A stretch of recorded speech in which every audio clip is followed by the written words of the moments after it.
It is the 6th of May. Welcome to Number of the Day, and we're talking billions and billions again.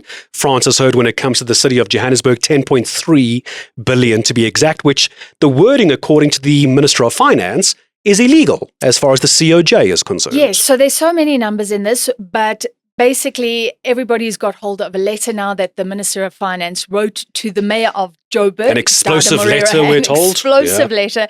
And it is indeed, because it is accusing him of taking illegal action with this 10.3 billion.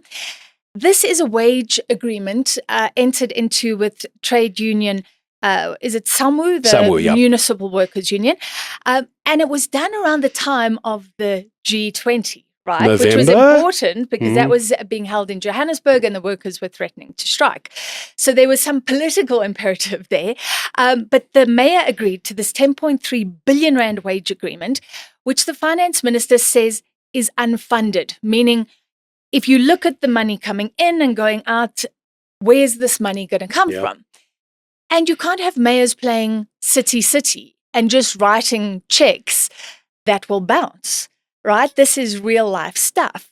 And I think the finance minister is taking an incredibly hard line here, suggesting that this is illegal because he's even citing sections from the Municipal Finance Management Act, which requires the mayor as the accounting officer and other senior officials to make sure that the budget is only funded from realistically anticipated revenue. So you can't decide to spend what realistically is not coming in. It's a fancy way of saying you don't have the money that you're promising to spend. Yes, you're making this stuff up, right? Or it's got to come from accumulated funds.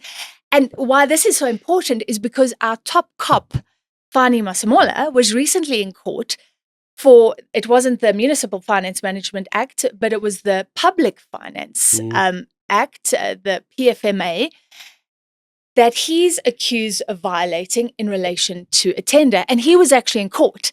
So this has implications for these officials when the finance minister says you are acting illegally with taxpayers' money.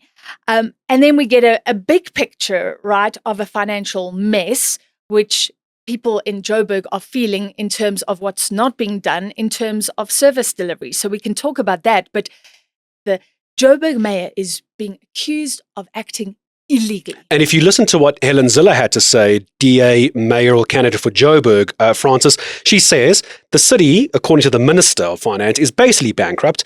It's a result of governance failures and financial non-compliance. And she even goes further to say, who's going to feel this? The poorest of the poor, because the services, there is no money for basic services. And they're already feeling it. And I like the use of the word bankrupt because if this was a company, right, at some point you're going to run out of funds and we'll look at how much they owe. The city of Johannesburg owes 25.2 billion rand. So those are people waiting for money. Now, if it was a company, they can go to court, they can try to get the money back. Eventually, there can be some form of bankruptcy, voluntary or enforced, and then the creditors all get a piece of the pie. But a municipality that serves residents can't be declared bankrupt. So what could happen here is they've been asked to come up with financial plans. The finance minister is obviously not happy with that. And I wouldn't be surprised if we see the national government or provincial government taking administrative control. We've seen that before where a municipality is placed under administration.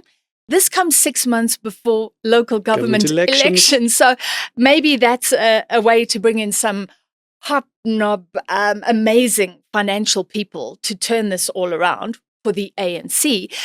But it looks very, very bad. And by the way, when even provinces or municipalities have been placed under administration, it usually doesn't work. Because what you need is people in these municipalities who know how to run municipalities. There's no quick fix. Just looking at the gap between that 25.2 billion, what they owe, and what they have in cash and cash equivalents, basically the finance minister is saying you have 3.9 billion in the bank, less than 4 billion in the bank, but you owe 25 billion. It's barely a drop in the ocean. No, this this is huge, and this does suggest complete bankruptcy and that those creditors won't be paid. Of course, you have revenue coming in. So if you think of it as a household, or you can